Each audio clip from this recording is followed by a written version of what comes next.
मध्य प्रदेश में बहुचर्चित पटवारी भर्ती पर लगी रोक को मध्य प्रदेश हाईकोर्ट में चुनौती दी गई है। सोमवार को हाईकोर्ट में इस मामले पर सुनवाई हुई, जिसमें कोर्ट ने राज्य सरकार और कर्मचारी चयन मंडल को नोटिस जारी कर जवाब मांगा है। मामले में अब अगली सुनवाई 21 अगस्त को होगी। याचिकाकर्ता के वकील ने कोर्ट को बताया कि मुख्यमंत्री ने अपने अधिकारों के बाहर जाकर पटवारी भर्ती प्रक्रिया पर रोक लगाई है, जबकि सिर्फ कर्मचारी चयन मंडल को ही भर्ती प्रक्रिया पर रोक लगाने का अधिकार है। सीएम को यह बिल्कुल भी अधिकार नहीं है कि वह शक के आधार पर इतना बड़ा फैसला लें। अधिवक्ता ने बताया कि व्यापम की हर परीक्षा संदेह के घेरे में है। पिछले 5 सालों से किसी न किसी कारण भर्तियां नहीं हो रही थी। बड़ी मुश्किल से पटवारी की परीक्षा हुई और प्रयागराज को आशा थी कि पटवारी बनूंगा, पर भर्ती में भी रोक लगा दी गई। सोमवार को जस्टिस एम.एस. भट्टी की बेंच ने सुनवाई करते हुए राज्य सरकार और कर्मचारी चयन मंडल को नोटिस जारी किया है और आगामी 21 अगस्त को जवाब मांगा है। ये जो पटवारी एग्जामिनेशन को, जो कि चीफ मिनिस्टर ने 13 जुलाई को एक ट्वीट करके उसका पूरा सिलेक्शन प्रोसेस को स्टे कर दिया, इसको इस छात्र ने इस याचिका में चैलेंज किया है, ये कहते हुए कि मैं एक ईडब्ल्यूएस कैटेगरी, जनरल कैटेगरी का छात्र था।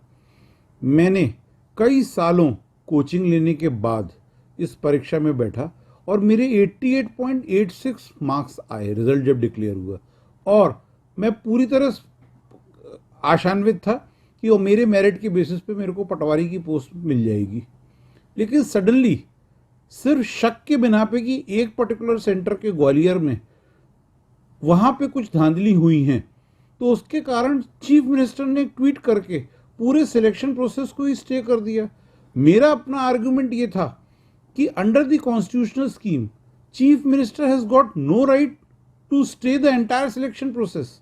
सिलेक्शन प्रोसेस कहीं कोई स्टे कर सकता था तो वो सिर्फ एमपी एम्प्लॉय सिलेक्शन बोर्ड जिन्होंने एग्जामिनेशन कराया, वही या तो चेयरमैन या सेक्रेटरी या उनका रजिस्ट्रार ही इसको स्टे कर सकते थे। ये चीफ मिनिस्टर का काम नहीं है कि चीफ मिनिस्टर संदेह के बेसिस पे, ऐसे संदेह के बेसिस पे कहीं हर चीज स्टे होने लगी तो इस प्रदेश में पोजीशन ये है कि व्यापम का इतिहास कोई नया नहीं है।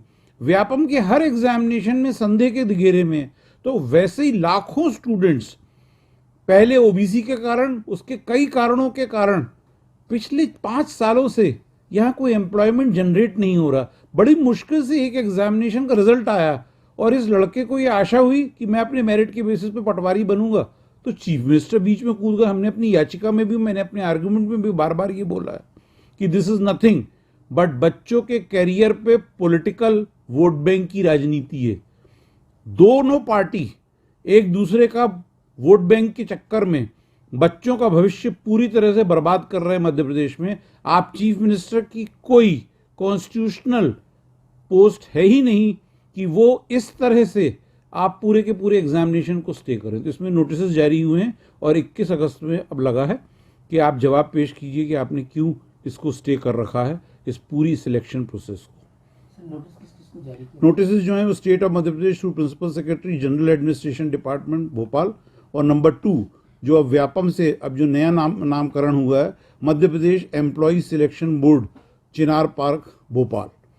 सर इसमें एक चीज और है क्या है, उसमें ये कहा गया है कि शिवराज जी ने पॉलिटिकल फायदे के लिए इस तरह की चीजें की। हाँ, मैंने अपनी पिटीशन में बार बार ये लिखा है कि this is nothing but a political gimmick, कि आप अपने इलेक्शन ईयर के कारण, आप अपने फायदे के कारण पूरा सिलेक्शन प्रोसेस को आपने स्टे डिक्लेयर कर दिया, जबकि आपको सिर्फ शक था तो आप उस पर्टिकुलर के सेंटर के बच्चों का अभी सिलेक्शन नहीं करते।